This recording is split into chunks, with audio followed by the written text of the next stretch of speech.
Hi folks. We have a saying in these here United States of America, and it goes something to this effect. The lunatics are in charge of the asylum, meaning the insane asylum, okay? I know that's not politically correct, but I'm not politically correct. Well, we could transfer that saying to the Korean Peninsula. Yeah, we can do that. Not North Korea, South Korea. The lunatics are in charge of the asylum. Now understand this, I'm not saying all South Koreans are lunatics, but in South Korea you have a lunatic group. Just like here in the United States. We have lunatics in the United States, we call them Democrats. I don't know what you call your lunatics in South Korea, but you have lunatics. And those lunatics elected a chief lunatic. This thing here is the lunatic in charge. The president of South Korea, President Park. Now why am I saying she's a lunatic? Because she's obsessed. She has two obsessions.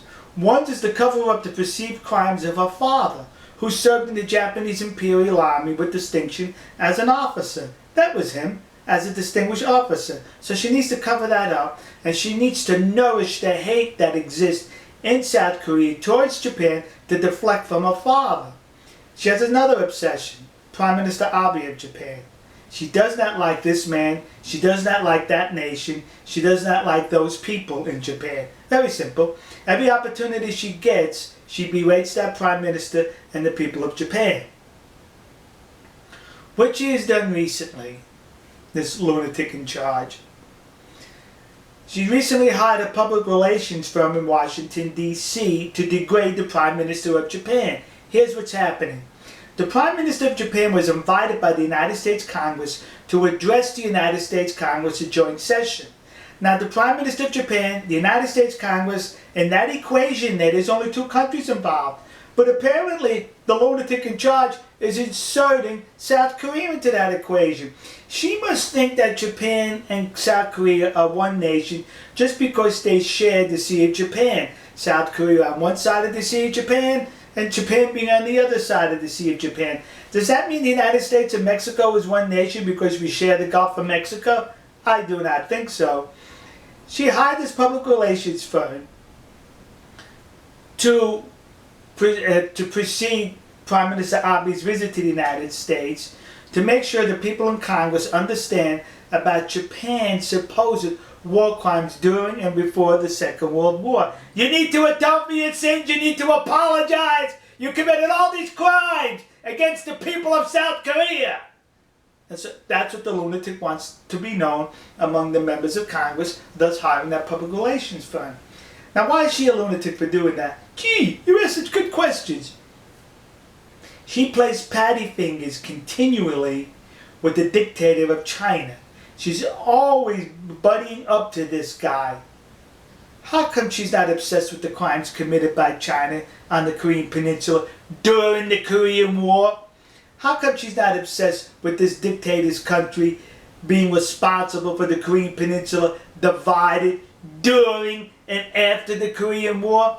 How come she's not obsessed with the fact that currently families are divided on the Korean Peninsula because of Communist China's insertion into the Korean War? She never brings that up to the Chinese dictator or hires a public relations firm. No, she only goes after Japan, the Japanese, and Prime Minister Abe. She's a lunatic, she's obsessed. Now, what did I just have to do here? What happened here? Well, first of all, by identifying the lunatic as the lunatic, I'm in violation of the South Korean Constitution. Article 21, Clause 4. That's me! I violated that, kids!